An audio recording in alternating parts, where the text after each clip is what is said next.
Hello, everyone, and welcome to the next episode of What's Your Mess? Mental, Emotional, Social Status of Life. I am your host, Tracey D. Armstrong, and we're here again for another amazing episode with another amazing guest. I am going to get out of the way and let her introduce herself. Thank you, Tracey, for having me. Welcome. I'm Erin Harris.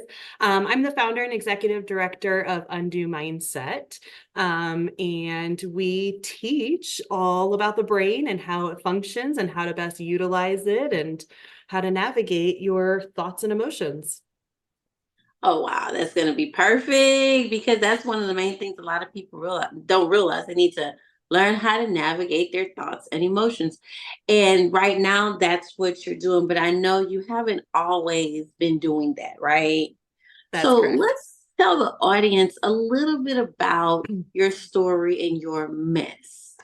Yeah, absolutely. So I spent 15 years in the classroom. I taught between the DC metro area and the Denver metro area. I've taught at 9 different schools. And I ended up my educational career actually in a school shooting. It was gang related. One student was shot, no fatalities. But, sitting in the corner with a bunch of middle schoolers, not really knowing what is our truth. We were getting different notifications from different apps like multiple kids dead. And we really had no idea what was happening. It was super traumatic for me. It was really hard to kind of re-enter the classroom and know how to create the space that I wanted to create. So, and it was right before the pandemic. So that in conjunction with being forced to be a stay-at-home mom, I lost my ever-loving mind, checked myself into a mental health facility twice, and just learned really amazing skills and tools, things that I really wish somebody had taught me 20 years ago. The last 20 years would have been a lot less chaotic and drama filled. But that process really spoke to me about how reactive our mental health structures are in our country.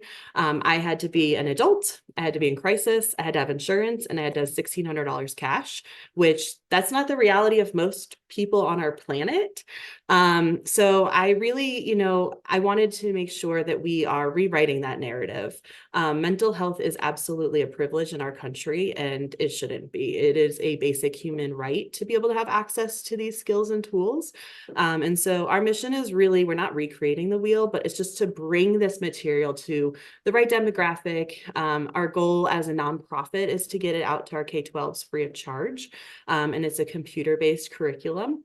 And our for-profit goal is to really basically bring all of these proactive skills to just about anybody else on the planet. We want to make sure that we're accessible to transient folks, substance abuse. We have partnerships.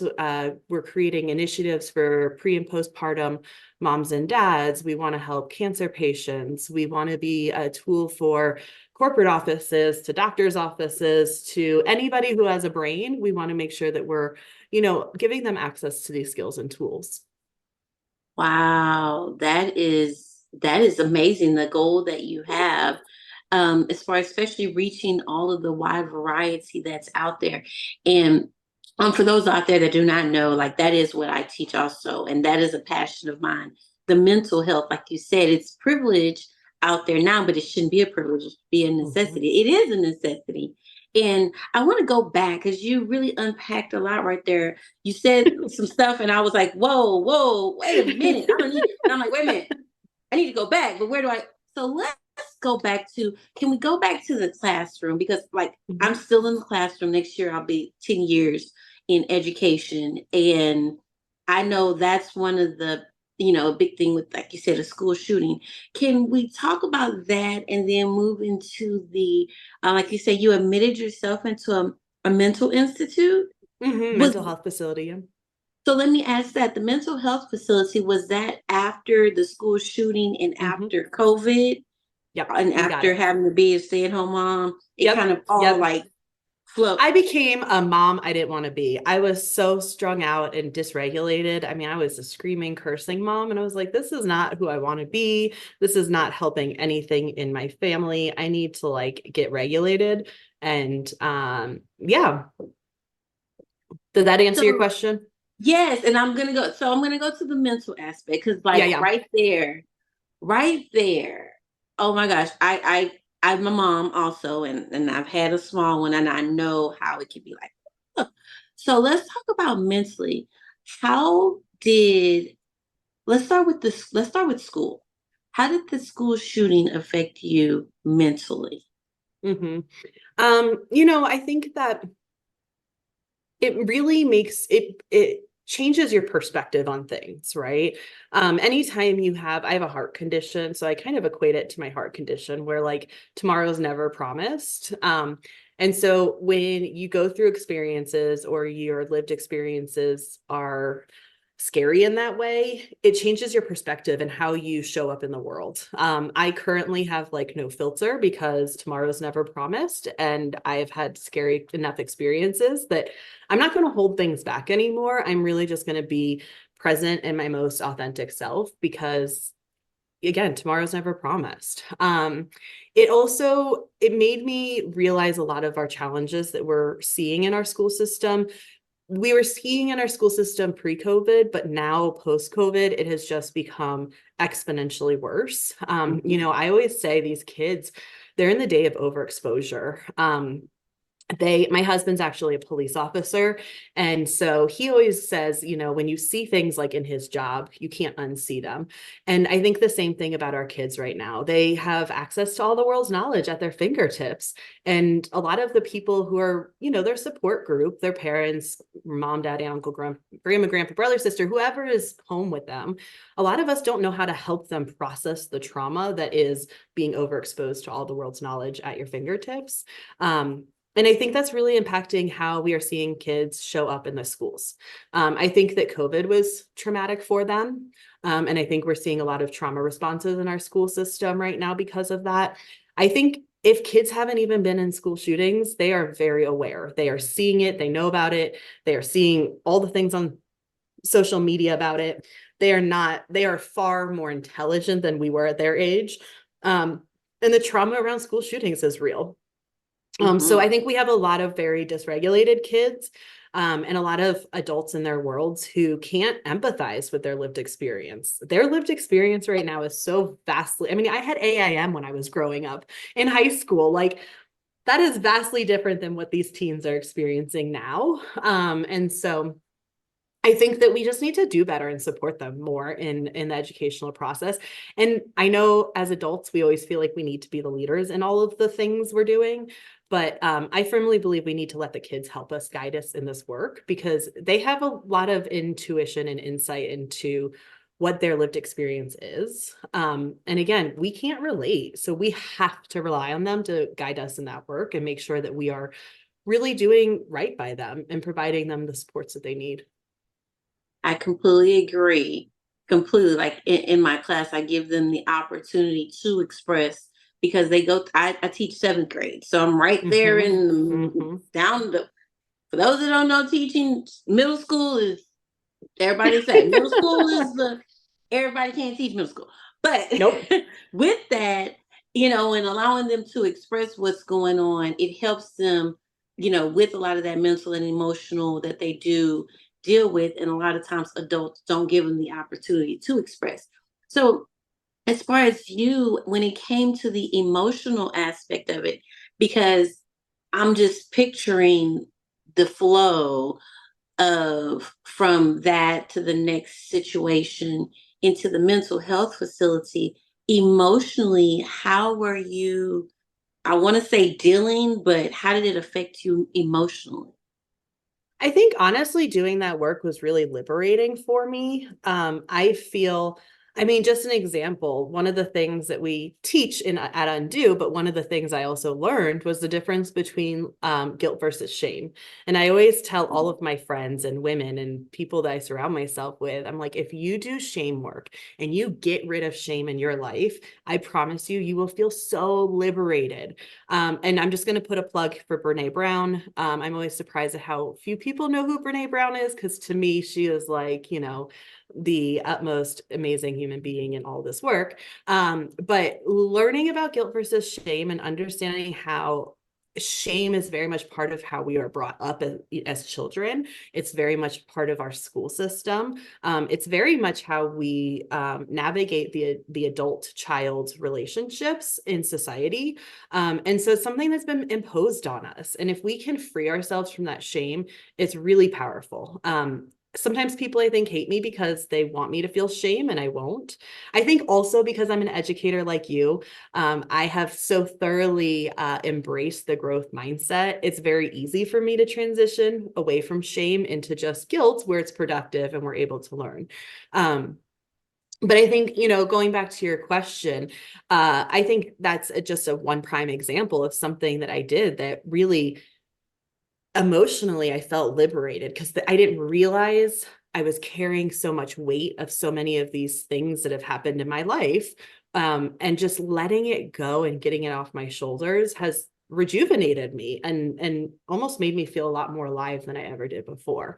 So the whole process got me to a much better place in my life. And I'll tell you, I even made my husband check into the mental health facility afterwards as well, because we both come with childhood trauma and all sorts of, our own BS. But I was up here, trying the skills, speaking the language, trying to like solve our problems. And he was still down here in like trauma reactions and, elbow deep in his own crap.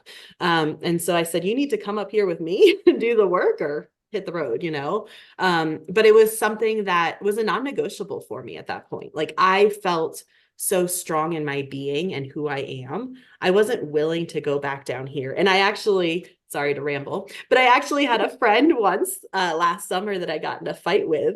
It was just like we're fine now, but we got in a little bickering and she was like, can you stop doing all that mental health bullshit? And I was like, no, I refuse. I am not going back to the toxic I was. You can get out of the toxic with me, but I'm not going back there.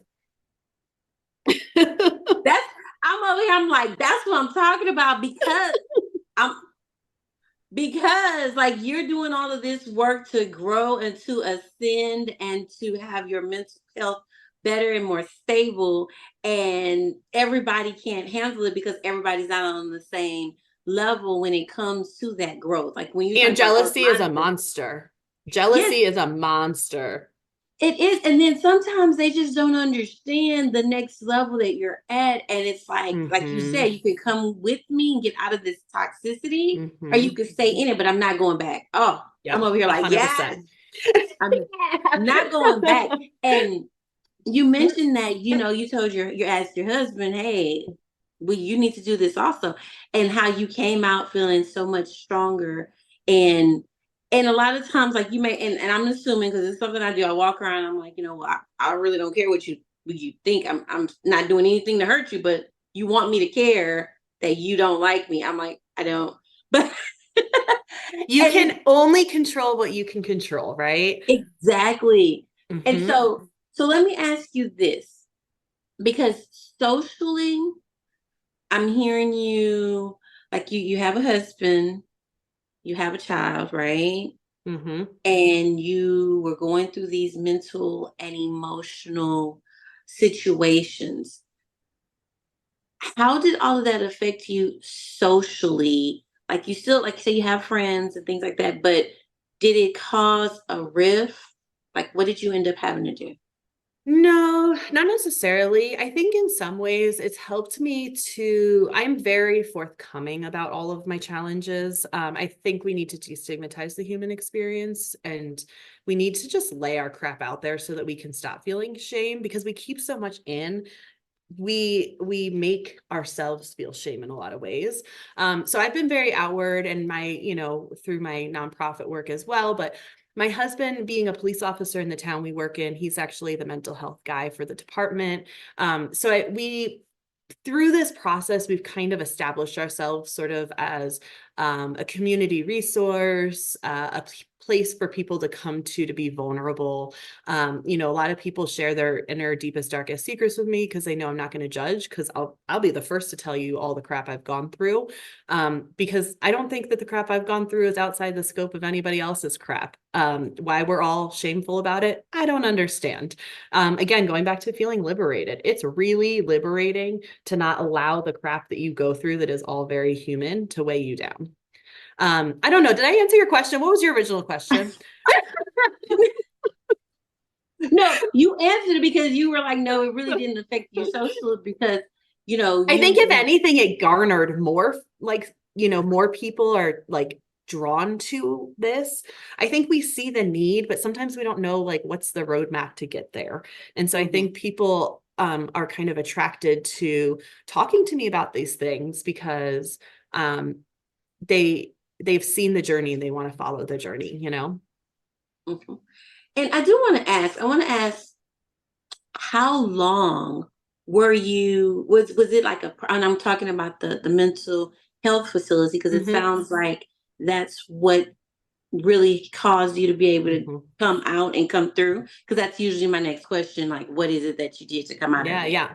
But how long were you there? Yeah, yeah. The program itself, so the first time I did outpatient only, the second time I actually checked myself in.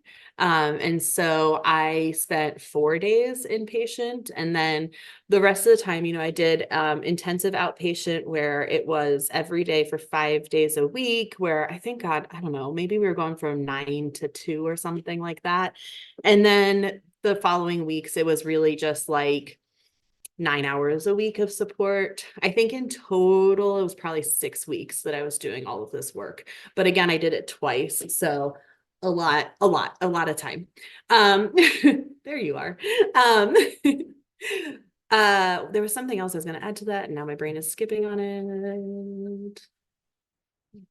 Oh, the other thing too is that the work that we did and the work that we are putting out into the world is very different than what I think a lot of people imagine when they think of mental health work. I think we have talk therapy, which is really beneficial. I've been in talk therapy since I was like 13 or so. Um, have you ever seen Jonah Hill's? And I know Jonah Hill's canceled, but have you ever seen his Netflix series or whatever documentary called Dr. Stutz or Stutz? I haven't seen it, but I have heard about it. Yeah, I mean it's interesting other than Jonah Hill, but it's he brings his therapist, Dr. Stutz, and Dr. Stutz in his earlier years said that he recognized that a lot of people who they guide therapists and tell them and teach them and train them to guide their patients through questions. And over time, eventually your patients, they say, will get to an answer. And Dr. Stutz recognized that people need more answers quicker. They need fast solutions. So he developed these little like drawing things to help people do that.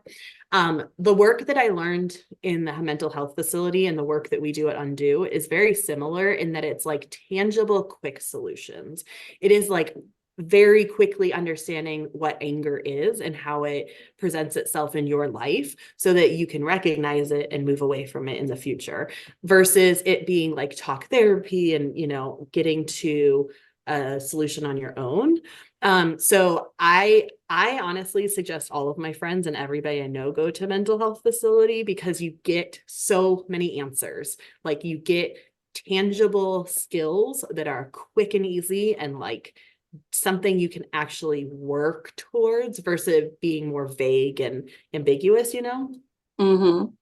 Hmm. Yeah. Oh, yes, exactly. Because, like you said, like with talk therapy, you are going through all of the process, but you're talking more and you're getting less of a result faster. But with hmm the mental health, they're giving you ways and coping skills and things that you hmm can do right away in order to come through. So, I hmm do want to ask you this: if there's anyone out there that's going through some of the same situations, whether it be, in not just educators, but anyone hmm out there with motherhood and childbearing and being a wife and all of the traumas that come with hmm childhood trauma and all those things. What would your advice be to someone who is going through similar type of situations right now? I would say, give yourself grace, understanding our own human experience and understanding that you are not going through anything that is new and that nobody else has gone through before. I have people who come and talk to me about things thinking, they feel, again, going back to shame, they feel so much shame about it. And because I gather so many stories from so many people who come to me, it's easy for me to say, like, oh, I know like 20 other people who have gone through that exact same thing. Can I connect you to those people or whatever? And you can see the stress just melt when they recognize and realize I am not the sole person who has gone through this. Again, I don't think there's a single experience that anybody has gone through that another human hasn't gone through. I also think that we need to like recognize trauma as part of the human experience, and the human experience can be pretty uncomfortable because of it. And I don't think anybody really is fully 100% enjoying this ride. And what we need to be doing is finding sort of a love-hate relationship with that roller coaster and embracing the ups and downs. And I think giving ourselves grace is the best way to really help us navigate those roller coasters. I love how you said that. Find a way of enjoying those ups and downs on this roller Mhm. coaster, because life is a roller coaster, and most Mhm. definitely you're gonna have some ups and downs.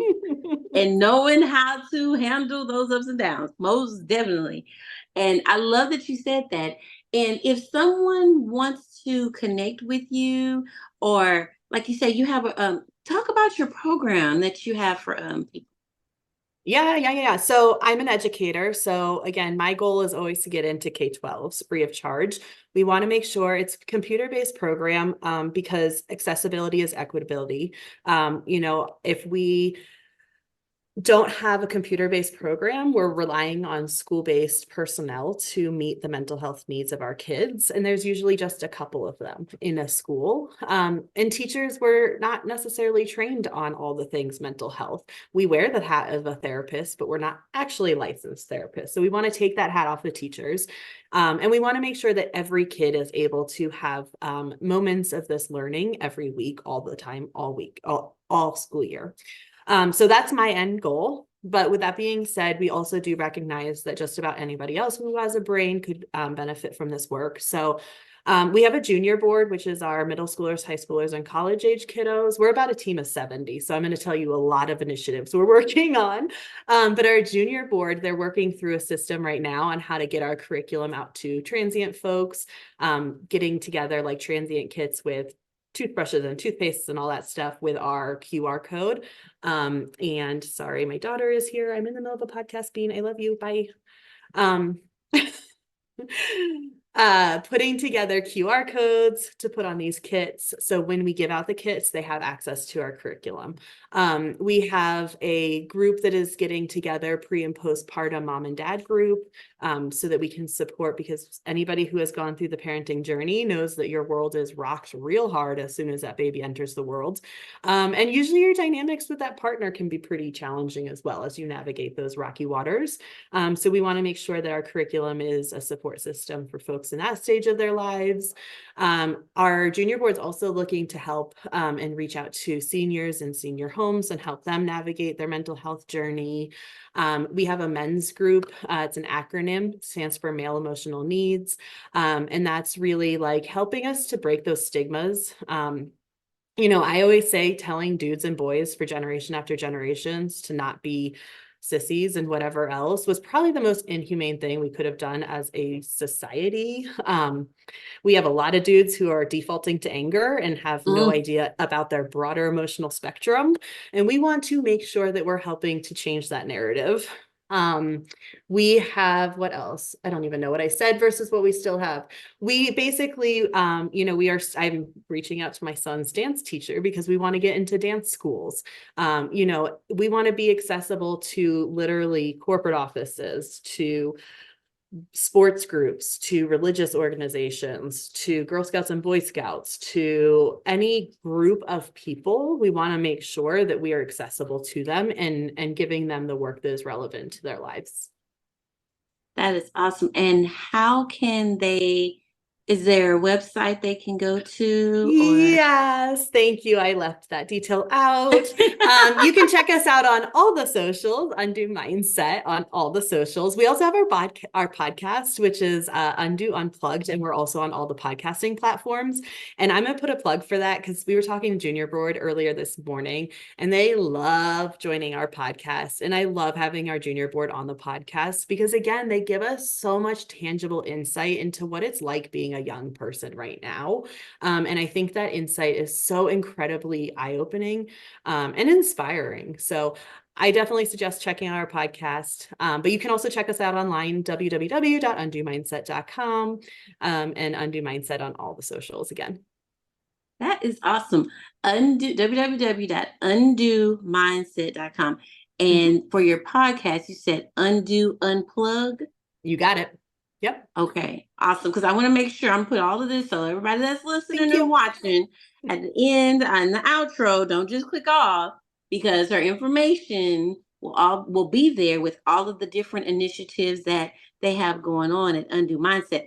I'm just so excited to meet you and to connect with you because like literally this is right up my alley because mindset is my motivation to work towards getting everyone. And you said undo mindset. I was like, oh, that's good. That was good. And then the men acronym with, you know, men's emotional needs. Yes. And I talk about the not being able to cry and I'm like, yes. So everyone out there that's listening, especially if you know that you want to do better and you want to have a better mindset and you want to reset your mindset, Undo Mindset sounds like a place that you might want to tap into and see what all they have to offer you. So your last words of encouragement for the audience. Oh my goodness. My last words of encouragement would be to talk to yourself. Remember that you are with yourself for eternity. You are the center of your world. And while we never want to be selfish, we want to be kind. We talk to ourselves meaner than we talk to our enemies. And we should be talking to ourselves nicer than we talk to anybody else on this planet. And so getting to a place where your internal dialogue is productive, is supportive, is helpful, is loving and caring, is a essential for happiness in life. And so I highly suggest rewriting the narrative in your own brain, changing how you've been hardwired. Maybe parents have maybe projected on you and given you that internal dialogue. Process that, explore that, think about like, is this actually how I feel about myself, or is this something that people have projected onto me? Really try to figure out how to build a better relationship with yourself because you will feel very liberated. And again, you are with yourself. We are in our brains 24/7. We are stuck with ourselves. And anything that doesn't serve us well, thoughts that don't serve us well, we need to get rid of those. They're just noise, right? Calling myself mean names doesn't help me. It's not motivating. It doesn't serve any purpose. It is literally just noise. So that is my last thought and my last advice for anybody listening is be your best friend, be kind to yourself, change how you're talking to yourself, handle your problems like you would help a friend, and just be more supportive to your own self. I love it. I love it. Oh, those were some amazing last words. Be kind to yourself because you are going to be with yourself for eternity. Eternity, Oh whether you my like it or God. not. Never thought about it like that. It's like, wow, you got to be with you for the rest of your life. So you might as well be nice to yourself because you got to be with you. Yep. Nope. Love it. That's going to be a promo, just so you know. So, and as we wrap up this episode, first, I want to thank you. Thank you so much for your time. Thank you so much for your words of wisdom and encouragement. It was much, much appreciated. Thank you, Tracey, for having me on the show. No problem. And as we wrap up another episode of What's Your Mess, I just want to leave you all with a simple quote. If you want to stay sad, keep thinking about the past. If you want to be anxious and worried, keep thinking about the future. But if you want to be happy, focus on the present and be grateful for the things that you do have. This is Tracey D. Armstrong. Have a good one, y'all. Yes, that quote.